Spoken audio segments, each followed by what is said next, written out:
मेथीची भाजी मला खूप आवडते, पण आयु म्हणाला, "मम्मी भाजी खाणार नाही, काय करणार आता?" म्हटलं, "ठीक आहे, चल बघूया." 2 वाटी गव्हाचं पीठ घेतलं होतं, त्याच्यामध्ये मी बारीक चिरून मेथी घातली होती.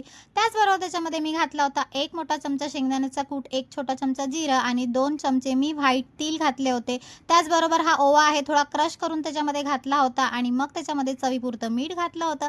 त्यानंतर मिरची घातली नव्हती म्हणून मी 1 चमचा लाल तिखट घातलं होतं आणि त्याचबरोबर घातलं होतं अर्धा चमचा हळद. त्यानंतर त्याच्यामध्ये घातलं होतं 1 चमचा तेल आणि मस्त आपल्याला ते सगळं मिक्स करून घ्यायचं आहे आणि थोडं-थोडं पाणी घालून आपल्याला त्याची कणिक मळून घ्यायची आहे. जास्त सैल नको, थोडं घट्टच पाहिजे. 1 चमचा तेल घातला आणि 15 मिनिटं त्याला रेस्ट करण्यासाठी मी साईडला करून ठेवून दिलं होतं. त्यानंतर त्याचे छोटे-छोटे असे गोळे केले होते आणि मग त्याचे पुऱ्या लाटायला घेतले होते. पण ह्या पुऱ्या फुगवायच्या नाही. आयू म्हणाला, "मम्मी थोडं क्रिस्पी पाहिजे गं." म्हटलं, "ठीक आहे."